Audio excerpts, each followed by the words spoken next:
Hello, my fellow property manager friends. Marc Cunningham from PM Build, where we're all about helping you build, grow, and protect your property management company. So I received an email this week from a friend of mine, a property manager friend of mine, Jim at First Rate Property Management. How you doing, Jim? And Jim had a question, comment, as it relates to rental rate increases. Now, we're about to step into the rental renewal season. If you're watching this video at the time that it's coming out, we are now in the early phases of 2022, and we're faced with this idea of we've got to do rent increases on our tenants, and as we all know, rents have been going up. This is what Jim's email said to me. Hey, Marc, with the market being so hot, I'm having trouble setting renewal rates, and I was hoping you could give me your 2 cents. I did watch a few of your own, based on our current hot market and owners and us holding off on doing a lot of rent increases when COVID first hit, we have units that are now $300 to $400 below market rent. Remember that? Because last year, when COVID was going on, we all wanted to be nice, and so we didn't increase rents on a lot of tenants because it just wasn't appropriate. We wanted to be kind. We wanted to keep rents low. We wanted stability. So a lot of landlords did not increase rents, or maybe they did, but just very, very small. They didn't go up to the market rate because COVID was going on, and we were trying to be a little bit compassionate. I'm having a hard time increasing rents $200 to $400 per month on a renewal, but at the same time, it does not really behoove the owners, good word by the way, Jim, behoove our owners to renew tenants more than $100 below market, right? You don't want to miss out on that upside. It's actually better for the owner to potentially incur the expense of a turnover than the lost rents, as our average tenancy is around 2.5 years. If we meet in the middle and the market stays hot, we will not make up any lost ground on next year's market rates. All right, we got to look ahead. We tried to meet in the middle last year and ultimately did not narrow the gap between the market and the actual rents. I'm having a hard time giving these types of increases, but I also know our owners who we actually work for have costs going up. Am I overthinking this? Jim, great question. And no, you're not overthinking this. This is hard. How do we explain these rent increases, which if we go to market rates are massive to our tenants? We've got to balance that. So let me share with you kind of our 2 principles that we've applied for us at Grace Management, and then how we go through a step-by-step. So here's principle number 1. Principle number 1 is the rental rates must account for inflation. Inflation, as we've talked about right here in this little setting here, is like popping like never before. We're seeing literally the highest inflation that we've had in 40 years, my friends. That means your plumbers are charging more to fix things. It means your taxes are going up, your insurance is going up, your HOAs are going up. The expenses to own a rental property are rising dramatically, more than the 3, 4, 5% that we talk about rents. So we have an obligation just to keep our rents equal so that we're not losing money on these rental properties. We have to keep up with inflation. So that's principle number 1. But principle number 2, at least for us, is we never want to lose a good quality tenant over a rent increase. And you hate to move somebody out. You've got a good solid person. They've got a good history. It's their home. And so these 2 things are a little bit counter, aren't they? We got to keep up with market rates. Don't want to lose a good tenant, and it's a balancing act. It's a balancing act. So let me share with you the steps that we go through at our office to help determine what the rental rate should be on the renewal and how we're going to explain that to the tenants and hopefully retain that good tenant, but also capitalize on this upside of rents going up. Okay, so here we go. Jump in. Number 1, here's step number 1. Step number 1 is we're going to determine the market rate on the property if it does turn over. We have to have that data. We have to know in our the way we're calculating this, if the tenant does move out, what's the market rate? So if the property has been renting for $1,000 a month, let's say the tenant's in there and there's $1,000 a month. Step 1 is, hey, if the tenant moves, what will this rate go to? And it might be $1,500 with this crazy market. You might say, gosh, if the tenant moves, the actual market rate on the property is $1,500. Okay, that's step 1. We need that data to work this renewal process. Okay, so $1,500. The current rent's $1,000. Would it go to $1,500? Step 1, number 1 is done. Step number 2, we want to adjust that market rate to offer this renewal to the tenant on a couple factors, a couple specific factors. Now, before I share those specific factors with you, I want to thank the sponsor for this video, PMW, Property Manager Websites.com. My friends, your property management website is the foundational piece of your business. Everything flows from your website. Your marketing, your vacancies, your owners, your tenants, like everything goes there. If it's been a while since you've updated your site, if your site's looking clunky, then you need to reach out to PMW and at least have them give you some options on updating your site. This is who we use for our website. I am huge fans. Reach out to them. Just jump on their website, Property Manager Websites.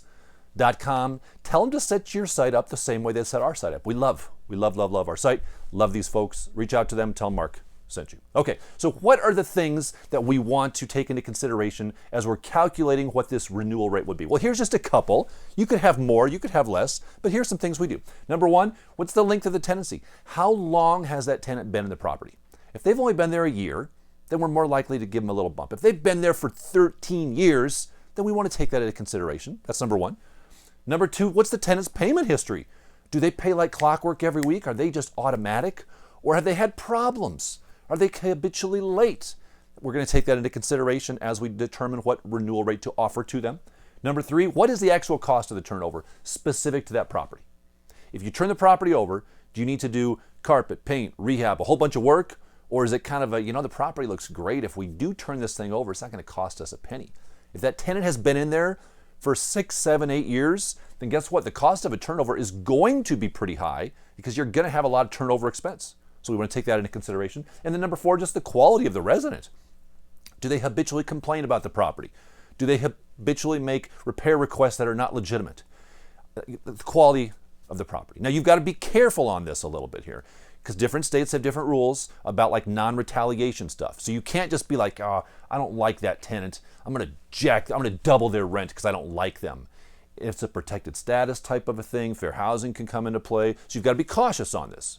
Okay, so be aware of your state laws, the local rules that you have. Don't retaliate protected status stuff or even non-protected status stuff, but in some places you can't just jack rent up from a retaliation standpoint. Okay, but take these things into consideration. So you say, gosh, well, how long the tenant's been there? Okay, so now once we have those two pieces of data, now we go on to step number three, which is approaching our tenant. Hey, Mr. Tenant, time flies. We'd love for you to renew your lease, but we're going to explain why the rent is increasing. Don't just go to them and say, hey, I know your rent's $1,000. We'd like you to renew.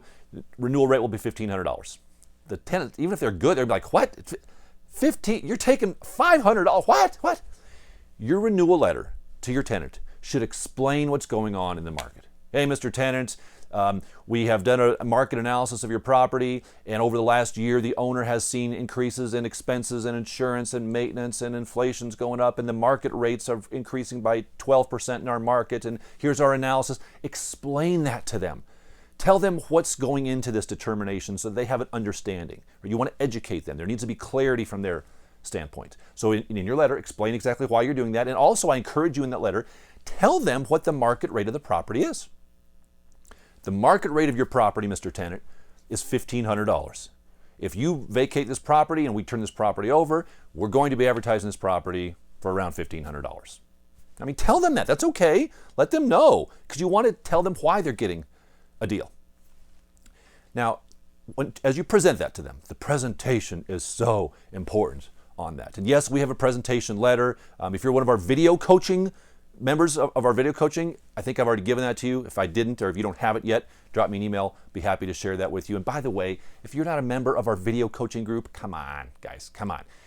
In this setting, I'm not able to speak as candidly and as in detail as I would like to because this is public stuff. So we've got to be a little bit cautious in how we present things. In our video coaching, that's a private forum, private group. So I'm able to share much more on a deep level, on a personal level, on a numbers level, on an advice level that I just can't do here. So if you want more of this as well as the docs, sign up for our video coaching. It is the best deal in property management. Join our other PMs that are doing that. I'll put a link in there to our video coaching platform. So tell the tenant. Step number 5 is have a non-renewal policy as well. Okay? So if you decide, now I'm not going to renew them. I don't want to renew them. Based upon what? You need to have a documented, written non-renewal policy. It can be an internal doc, but what you don't want to do is non-renew a tenant. And then the tenant says, you know what? I think you didn't renew me because I have 4 kids. That's discriminatory, isn't it? If that's why you didn't renew them. You need to be able to say, no, I didn't renew you because you have had 4 late payments in the last 12 months. And our policy right here says if you have more than 4 late payments, we will not renew you. Okay? Because if HUD comes knocking and you're just like, yeah, I just didn't like them, that's going to get you in trouble, my friends. Have that non-renewal policy in place. Again, video coaching folks will be happy to send you ours. So when you present that to the tenant, Mr. Tenant, we'd love to have you stay. The market rate of your property is $1,500. You've only been paying $1,000, and therefore, we would love to have you stay. We appreciate you. Therefore, the renewal rate we are able to offer to you will be $1,400, right? I highly believe in giving them a little bit of a discount there if it'll help you retain those good quality residents. You don't want to necessarily take it all the way up to market rate. Give them a deal if they're good folks. But hopefully that helps you kind of balance this stuff out and brings a little bit of consistency to the process.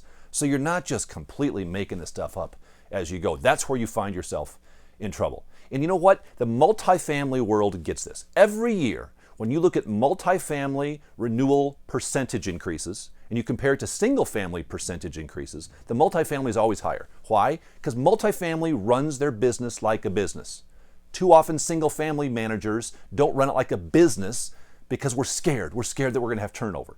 And yes, we want to mitigate turnover, minimize the risk, minimize the turnover, but we also need to account for these things we're talking about here. We have to account for inflation. Prices are going up. Next year it's going to be the same thing.